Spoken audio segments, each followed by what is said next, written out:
guys, you're here with me, Jen the Taxidermy Witch, and we are talking about the beautiful Rose of Jericho. I received this from Brenda, a dear family member of Taxidermy Witch, and it is gorgeous. Now, as you can see, she put it in this awesome cigar box. As you can see, it's amazing. Here's the roots at the bottom, here's the top where it'll open up, and all these dusts that are in the bottom I can use for, workings and such. Money workings especially. So I'm going to make this special Rose of Jericho. I'm going to let it release in this bowl that, that Alex made me. It's a Jericho Farms bowl. And I really adore it. I always have, and it's green, and it's just really resonates, money. So I will be opening, letting this flower inside of this bowl, unless I can find a more perfect bowl. But for right now, I think this will be perfect. And I went through. I was so surprised. I went through both of these books, didn't find anything on Rose of Jericho. Maybe it's just me. But they don't have indexes as well, so that makes it a little bit difficult. And then I didn't find it in either of these books. Nothing. I was really surprised. But I did find it in my Plant Spirit Familiar book, so I wanted to read a little bit about it while we did this video. So here we go.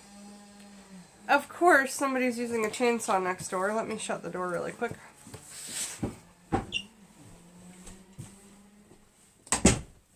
And really, I just thought this was an interesting tidbit here. When I was reading it, I was telling Alex, and we were just both really quite amazed, to be honest, because he's an herbalist as well. He just does gardening, Okay, in more traditional herbalism and botany, herba alba usually refers to Aromatis herba alba, or white wormwood. It is also known as Rose of Jericho. Like most plants in the Artemisia genus, including common mugwort, sagebrush, and tarragon, white wormwood is another name for this, possesses a long history of magical and medicinal lore. Its smoke can be used to prevent the influence of harmful spirits and malevolent magical practitioners like sage. Much believe the smoke's effect is similar to that of cannabis. I've never heard that. Medically, it's used for colds, coughs, indigestion, and most notably to kill parasites within the body. I wonder if Rob Wild knows about that. White wormwood is similar to the species of wormwood used in the drink absinthe. Alright, and let me show you something I've got. Some of you may or may not know what this is. It is an absinthe spoon, where you burn the sugar cube, light it on fire, and pour it into the glass. These are awesome, and if you guys ever want to see a demo on absinthe, I could definitely show that. Now it's in the shot. Okay, so wormwood is mentioned several times in the Bible, but none more prominent than the book of Revelations, chapter 8, as the name of a star at the end of the word that turns the waters bitter and poisonous. And then it goes on to quote it out of the Bible. I don't feel like I want to do that. So there's a whole, if you want, you could read Revelations 8, verses 6 through 13, the King James Version, which is the Catholic Bible. Some think of wormwood here as synonyms to the Christian Antichrist, and at the end of the world is depicted in Revelations. Wow. Others think of the book of Revelations as a mystic text, an allegory for an initiatory process, and not the end of the physical world. Each of these challenges, including the star wormwood, is an initiatory experience towards experiencing the Gnosis light of heaven, the Gnostic light of heaven. A Christian legend tells us that wormwood sprang up from the depression in the ground left by the serpent as it excited the Garden of Eden after the fall. Some use this story to illustrate the malevolent nature of wormwood, as evidenced by its relationship to the serpent. I might put snakeskin in here, to be honest. At least those who see the serpent as the villain of the story do. For those who see the serpent as the champion of free choice and the seeking of knowledge, because there's two ways, and there's many ways, to look at the story of Genesis. I just realized I didn't paint my other nails. Yeah, so yeah, it depends on how you view that story of the Garden of Eden, as the serpent being free choice or as the serpent being temptation. At least those who see the serpent as the villain of the story do. For those who see the serpent as the champion of the free world and the seeking of knowledge, then the herb it leaves in its wake, wormwood, would also this is white wormwood, Rose of Jericho. Champion causes the free choice and the quest for knowledge. For many Gnostic Christians, the serpent is the hero of the story, echoing times when the serpent image was a symbol of creativity, knowledge, wisdom, and power in pagan cultures. Wormwood, as a part of the Aramidaceae family of plants, is also associated with the Greek huntress and mood goddess Aramidas, known to the Romans as Diana. And for those of you who are on my Skype, that is why I sent you that Princess Diana documentary this morning, okay? I send a lot of you things on Skype that I'm feeling at the time, like if you guys connect with me on there, and I welcome anybody to. And I shared a documentary this morning that's just shocking. And it relates to Princess Diana, actually, and the goddess Diana. Her birth date, her death date, all of it. Both forms of this goddess are associated with light, mysteries, and witchcraft. What is witchcraft but the quest for the mysteries and secret knowledge? Aramidas is the goddess of the wild woods, where the secret of nature are kept. Only these who venture forth will discover their secrets. Another two plants that share the folk names Rose of Jericho with the herba alba, but are in fact totally different species, are Anastichia hiramichukukia, that's not how you say it, I just can't say it, Saligalinia lipophilia. Both are known as the plant of resurrection. It is unusual for the fact that it can dry up like a tumbleweed in a dormant state, but be resurrected with water. This cycle of drying and rebirth can be done many times with one plant. I was just learning that from one of these hoodoo witches online. When you've got what you want from this, let it dry up and the spirit will go back inside, kind of like a genie in a bottle. But you need to love your Rose of Jericho for sure, you know. And you can have more than one.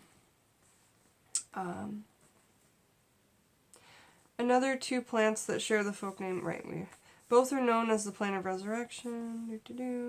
Resurrected with water. This cycle of drying and rebirth can be done many times with one plant. Both plants are associated with the opening and the closing of the Virgin Mary's womb and the resurrection of Jesus. The city of Jericho is an interesting name for any of these plants. As it is located in the lowest prominently inheritable site of the earth, far below sea level. Jericho is one of the oldest continuously inhabited cities of the world, currently part of the Palestinian territories. It is known for many springs and is also associated with ancient moon worship. And I've always been drawn to the moon, so that's awesome. It is referenced in the Bible as the city of palm trees. Thus, in its desert region, Jericho is associated with the life and rebirth. For our purposes, the magical spirit of Herba alba, more like the alchemist spiritual version, though these other actual plants, through ritual use, can guide us on the quest for mastery over the elements of purity and spirit. But it is the ultimate ideal of Herba alba that we are seeking. The Herba alba is the mysterious spiritual ingredient in all sacred brews. It is the secret ingredient of the general of Quiridian's cauldron of inspiration. It is found in the soma and ambrosia of the gods. It is the porridge of the Dagda, the kykeon of Demeter, and the hazelnut of the Celtic bards. It is the mysterious herb found under the water in the quest for Gilgamesh, the rose-like thorn that blooms beneath the sea, granting health, vitality, and immortality to the user. It's the various secret of the first Noah of Utnapishtim, who advises Gilgamesh. It restores us to the gods. According to some Hindu teachings, humans are like 7-leafed plants, referencing the 7 chakras, not just as a system of energy anatomy, but as the process of growing consciousness through the 7 steps. Only then do we bloom with the flower of the crown, the white flower dazzling with the light of 1,000 suns. Some would describe this initiation process as pollination. From higher divine forces we can truly bear the fruit. We have been touched by a force beyond us, but to be spiritually pollinated we must first bloom. Our work, our effort, virtue, and magic all leads us to this blooming. But without a connection to the greater source of spiritual awareness, it is only one step. The blooming of the herba alba is the preparatory work for this process. It is the mind point, the white flower. When we are spiritually pollinated, we can grow the flower. We can grow the apple fruit of the red phase. In many ways, the apple tree of the biblical garden is a great allegory for the states of alchemy: dark soil, white flower, red fruit, with the potential for another tree in its seed. So, then it goes on a little bit more to talk about the Rose of Jericho. What time are we at? 11 minutes? I'll go on. Ritual well of the herba alba. To prepare this ritual, you will need a large clear glass or ritual bowl to be your well of light. Now, I was going to use this. It's a big egg because it's clear glass, and everybody says clear glass is best because you can see it and all that. But I don't know if I'll be able to get to it. I guess I will. And it will bloom in there. I don't know. What do you guys think? This or this? I really feel like this is awesome, but I don't know. I was going to use it for fertility working. We'll see. Alright, so to prepare for this ritual, you'll need a large clear glass or crystal bowl to be your well of light, the nexus point of the starlight of the herba alba. The bowl made of clear natural substance is better than an iron cauldron in this case. A true copper, silver, or gold vessel would do, but most of us have an easier time finding glass vessels. I might have something brass, though. Acquire some clear spring or well water. You guys, I'm always stressing this. Well water. Do not put chlorinated water. Do not put fluoride into this. Do not do that. Do not do that. I won't do that, I promise you, okay?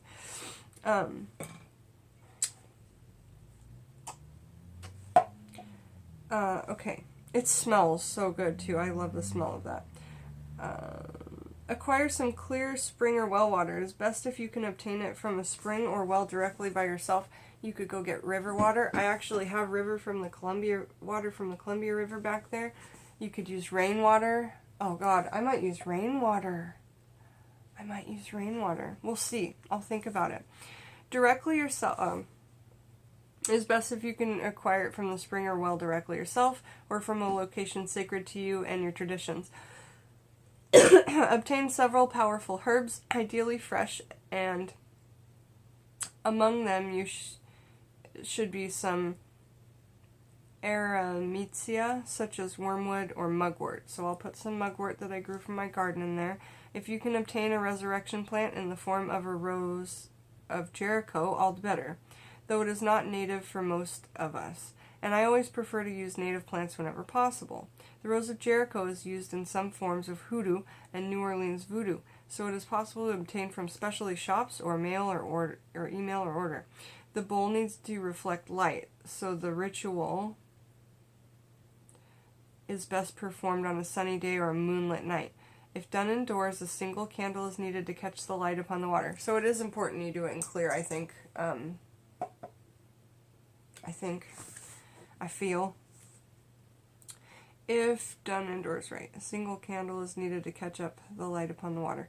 This ritual can be facilitated with a small sacrament of wormwood in its many forms, but is not necessary for success.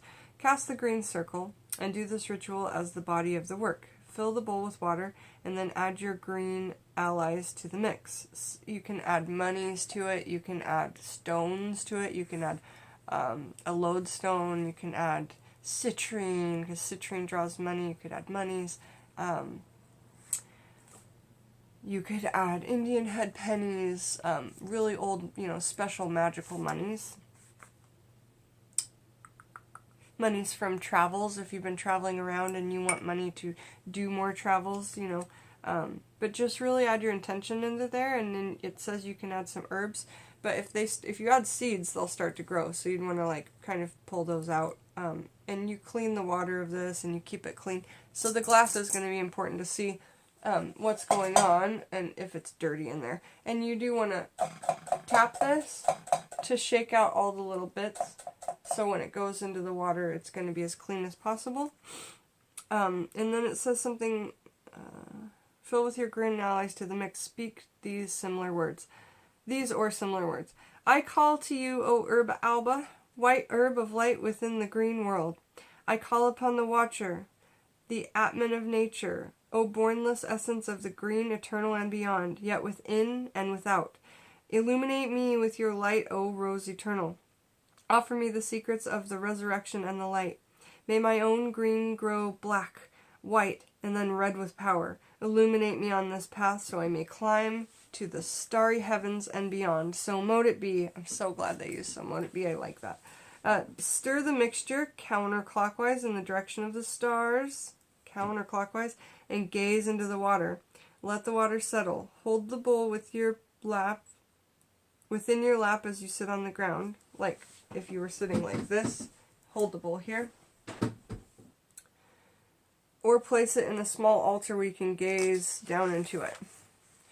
Feel it connect to the ground around you. Feel it draw in the light of the green. Feel this well connect to the depths below. Feel it draw up the light of the stars, the stones, the metals, the earth within. Feel the power build up in the bowl. Feel it reach the top like a fountain, like a geyser, and feel it reach up to the starry heavens, past the moon, sun, touching the northern stars. Feel their light also being drawn down into the well of the herba alba. Gaze into the brilliant light of the herba alba well. Feel your consciousness and even your body being drawn into it. Become one with the light of the well. Feel your consciousness cycling over and over again through the green of the middle world, through the dark light of the underworld, depths up to the starry heavens and back down again. Become one with the eternal light that cycles endlessly through your life. You may receive your own insights and mysteries. When the experience is complete, thank the spirits who have aided you. Feel the cycle of the well slow down and stop, leaving you with charged waters and nothing more. You can ritually baptize yourself with the waters of the well at this time. That's actually really freaking beautiful. Healing and empowering you to never forget the experience. I prefer the motion of the goblin cross pentacle, anointing the brow, left breast, right shoulder, left shoulder, and right breast, returning to the brow. The baptism of the green and white is its own form of sacrament within itself, preparing you for an even deeper gnosis. Meditate, journey, and commune as desired. Conclude and release the green circle as you normally would. So yeah, I mean, it talks a lot about the Rose of Jericho and, you know, kind of like what he does with it in this book. It even goes on. And I just want to tell you that this book is fantastic. The Plant Spirit Guide by Christopher Penczak. Really good book. Look, here's Christopher. He's a smart guy. Alright, thank you, Christopher, for your words. Absinthe. I guess it's illegal here in the United States now. That's wild. Rose of Jericho. Thank you so much, Brenda. I'm so excited. Alex was like looking at this like, oh my god, I know what that is. That's a resurrection plant. And I'm like, yeah, dude, it's a Rose of Jericho. He goes, where did you get that? I'm like, I got friends. So yeah, the dust's in there you can use for all kinds of hoodoo workings. Alright, you guys, thanks for coming back with me, Jen the Taxidermy Witch, while we talked about Rose of Jericho. Bye-bye.